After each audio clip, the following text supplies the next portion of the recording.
Welcome back everyone. Hi, if you're new, my name is Tori and today I'm going to share with you guys all the books I read in the month of August. And overall it was an okay month, definitely not the strongest reading month that I've had in 2021, but there were a couple of standouts that I think made the month a little bit better. So we're going to get into all of it. I read 6 books throughout August. A couple of them were novellas, and similar to what I did for my July wrap up, I'm going to take you through these books from my least favorite and work my way up to the best book that I read in the month. So yeah, let's just get right into the video.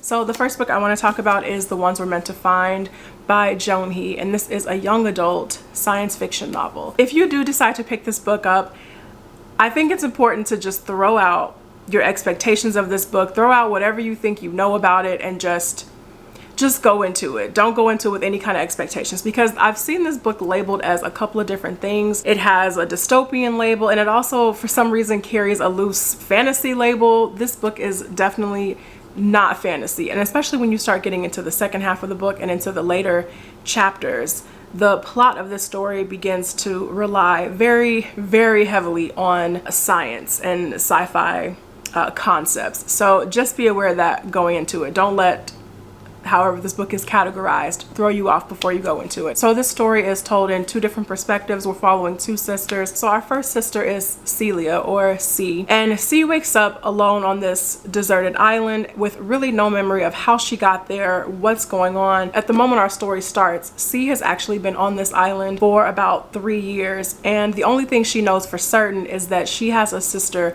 somewhere out there that she needs to find. So all of C's chapters are dedicated to that goal of trying to get off this island and find her sister. You know, even though she doesn't have a lot of her memories, she feels that connection pretty deeply, that she has a sibling out there who's waiting for her. So that's our first perspective, and C's chapters are told in first person. And then we have our second sister, Casey, or Kay. And so in Kay's perspectives, this is where we get a lot of the kind of fundamental world building. We've learned that Earth has experienced so many severe environmental disasters like tsunamis and mega earthquakes, and that has caused people to move into these eco-cities, and really only the privileged people have gotten the chance to live in these eco-cities. A lot of the poor people in the society still live on Earth and are still suffering the effects of these environmental disasters. And so as Kay's perspective unfolds, she begins to dig a little bit more into the mystery of her sister's disappearance and what happened to her. And that is all I really want to say about the synopsis of this story. Otherwise we'll start getting into some serious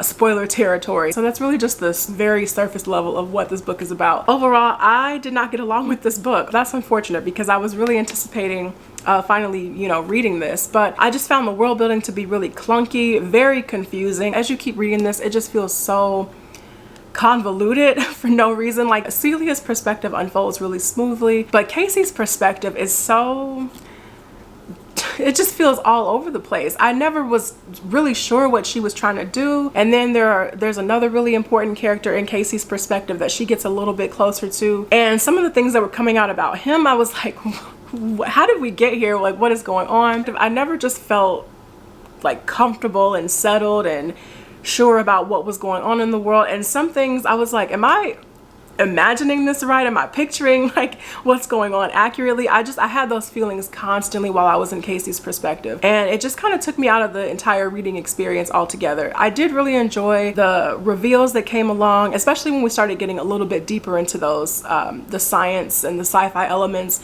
in the second half of the book. I really did enjoy that, but just the overall world building that we were seeing in Casey's perspective just really took me out of the story for the majority of her chapters. And just on another note, for Casey to be carrying the story like she is, I found her to be a little bit bland. I felt like she had very little personality that made her stand out and made her memorable. We know that she's this big science prodigy, and she worked on one of these experiments that got her into a lot of trouble. So she has this really intriguing backstory, but I feel like Casey as a character just never kind of bloomed, I guess, the way that, you know, Celia's character does. So yeah, it didn't work for me overall. I just felt like I could never really find my footing with the story. And then by the time things did start coming together, I realized I just really didn't care that much. So unfortunate, but yeah, that's the first book. The next book I read is Verity by Colleen Hoover. This is my second and probably last Colleen Hoover book. I felt like I was getting on this like Colleen Hoover kick for a second because I read It Ends With Us, and I love that book so much. Even though I don't read contemporary or romance, I really enjoyed that. But the only reason I picked up this is because it's a thriller, and I would actually say it leans more toward mystery elements than just full-blown thriller. It kind of reminds me, and this is going to be a very, very loose comparison, so don't quote me on this. Don't even mention that I said this. It kind of reminds me of Rebecca by Daphne du Maurier. Just that the paranoia that this main character feels throughout the story and the presence of another main character, just kind of that dynamic made me think of Rebecca a lot while I was reading this. But in this book, we're following this writer named Lowen, and she's a struggling author just trying to make ends meet, and she really gets this opportunity of a lifetime when this really prolific author, Verity Crawford, is injured in this accident that paralyzes her. And so Lowen is approached to finish Verity Crawford's thriller series, and there's like 3 books in the series that need to be completed, and she's pretty reluctant to accept, but she needs the money, so she does take on this job. And so she moves into Verity Crawford's estate, which she lives in with her husband and her child, and just starts rifling through Verity's office trying to pull together different outlines for these 3 books. But instead of finding these notes and these outlines, she ends up finding Verity's unpublished autobiography. And Lowen begins to read Verity's autobiography and just completely becomes immersed in her story and almost like borderline obsessed at some points. And this autobiography, you guys, is dark. There were some moments and I was just like, oh my god, like this is a little bit wild. But Lowen, she keeps reading, and just she begins to learn more about Verity's life, and she begins to get closer to Verity's husband, whose name I already forgot. And the husband has been taking care of Verity this whole time, looking after the house, looking after their son. And so Lowen becomes immersed in this family dynamic and just falls into this obsession with Verity's manuscript, and just really how twisted and dark it is. I read this in about 24 hours just because it is that bingeable, because we are getting the story told from Lowen's perspective, and then we're also getting chapters from Verity's autobiography. And the way that some of those chapters leave off, it just, you have to turn the page because it's just that wild. You know, overall, it was just okay. I definitely thought it leaned more towards mystery and paranoia more so than actual thriller elements. But I feel like if you read enough mystery and thriller, you know in the back of your mind that there is something else. There's something a little bit deeper going on here than this just like surface level autobiography that Lowen is reading. And so I had that in the back of my head the whole time. But when we did finally get to that moment where you do find out that there is a little bit more to, you know, to everything that's been going on, it did not have the impact on me that I think it was supposed to have. I just felt it felt very anticlimactic. I was like, oh, okay. Yeah, I do feel like I wanted a little bit more, just, I don't know, I wanted a little bit more, a little bit more oomph. I'm not sure where or how, but I needed it in this book. And I know this wasn't the focus of the story, but I really wanted to know more about this thriller series that Verity Crawford has written. It sounded so good. The only thing we really knew about it is that the series is based on, you know, each book in the series is based on like a 7 deadly sin, and they're told from the villain's perspective. And I was like, well, that sounds amazing. Like, sign me up for more. But we never got more. So I don't know what else to say about this. It was fine. The next book I read is actually a novella, or a novelette, from Tor, and that is The Empress of Salt and Fortune by Nevo. I feel very middle of the road about this story. I mean, I did enjoy it, but while I was reading it, and even now, I don't have any like overwhelmingly positive or overwhelmingly negative reactions, thoughts, or feelings about this book. I feel very just mellowed out, very middle of the road. Like, it was good. So in this, we're following this cleric who one day stumbles upon this elderly woman, and the elderly woman invites this cleric inside to tell them this story of this Empress Inyo, and how she was from the north and she was married off to this ruler from the south, really just for the sole purpose of having an heir, and then disposed of after that. And we're really getting this like intimate, up close and personal account of this Empress's rise and fall and eventual rise again. And we feel so close to the story because this elderly woman, we learn, was actually a handmaiden for Empress Inyo, and just kind of like her right-hand confidant almost. And so you're kind of getting this sweeping history of the world and the politics and all of these characters, and it does feel very vibrant, very alive. You feel like, I mean, the world building is actually amazing because the story is so short. It's like, it's barely 100 pages, maybe a little over 100 pages, and you feel like you've been in this world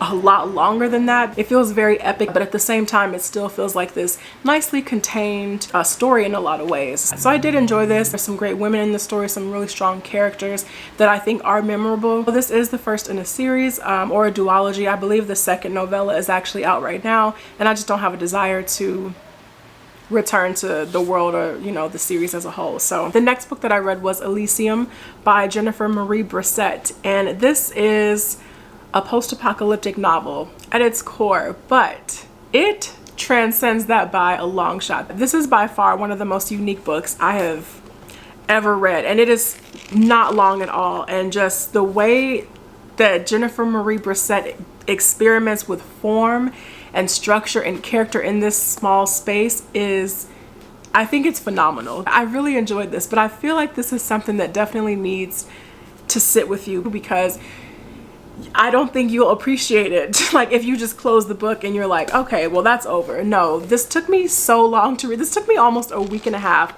to finish, and it's so tiny because I just kept, you know, coming back to the story in doses because it is a lot to take in. How do I explain this? We're following these two characters who are in love, but who come together in different ways and as different people as the city itself changes. When our story starts, this couple, they're married and just not having the greatest time with their marriage. So as things become a little more tense between them, then the city almost like, I don't know how to explain this, the city almost like resets itself. And when that happens, then we see the same two people, the same spirits, but they're in different bodies now. You know, they could be two men, they could be two women, and just trying to find different combinations of these same kind of, I guess, spirits or souls, and trying to find them in love in different ways. And I don't know, this is a strange book to kind of process. And even at one point when we start getting really heavy into the post-apocalyptic themes of this story, we see them as siblings and that brotherly love. And I've said this already, but the way that form and structure is handled in the story is unlike anything I've read. This is just, it's really, really good. So the basic synopsis of this, because I did a terrible job of explaining it to you. It says a computer program etched into the atmosphere has a story to tell. It's the story of two people, of a city lost to chaos, of survival and love, but the data has been corrupted.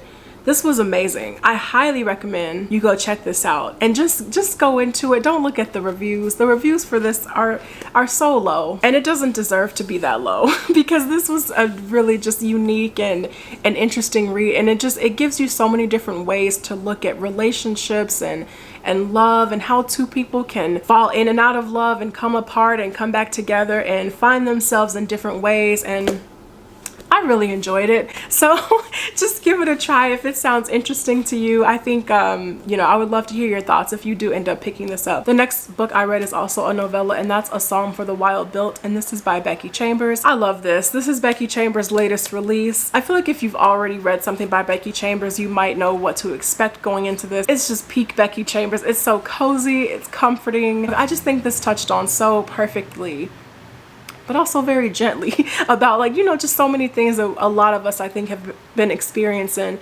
in the last year, over a year now, with everything that's been going on in the world. So this just resonated with me very, very deeply. So the basic premise of this is that a long time ago, robots handled a lot of the manual labor for humans, and they were working just so diligently and just, you know, really hardworking robots. And basically one day they said, I'm done with this. They laid down their tools, and all of the robots ventured into the wilderness, never to be seen again. But they left with the promise that one day, who knows when that day will be, they left with the promise that one day they'll come back and just check up on humanity, see how people are doing, see what's going on. And so that's already laid out for us before our story actually begins. So when we do finally get into the core of the story, we meet our tea monk, and they are just kind of going through the motions of life. They want something a little bit different, and so they become a tea monk, and they dedicate themselves to the craft and the art form of making tea and crafting the perfect herbs together for different people. And our tea monk, they just become really committed to sitting there and listening to people's problems and everything that people are going through as they come up to drink tea. And so already just that in and of itself is just so comforting, and I was already drawn into the story just because of that. But as the story progresses, our T-Monk begins to realize that they are just really dissatisfied with their life so far, and just anxious and tired and not sure why, and just restless and not sure why. So they set off on this journey just to, I mean, they have an end goal, but they set off on this journey, and on this journey, like at the very beginning of it, they meet one of the robots. And at this point, the robots haven't been seen in so long that they really become a myth to the people who are still alive, and just kind of this, you know, this little legend of, oh yeah, robots roamed the earth one time and we've never seen them, who knows if they exist. Well, they exist. And so this robot, you know, they come out of the woods and just introduce themselves, and they're just so curious and excited to be talking to this human. And so in order to fulfill its job, the robot asks the T-Monk, what do humans need? And it is such a simple question, but also extremely complicated and like not simple at all. And that just, you know, that just spirals from there, and we just get these just great moments of dialogue and reflection, and just it's so good. It is so good.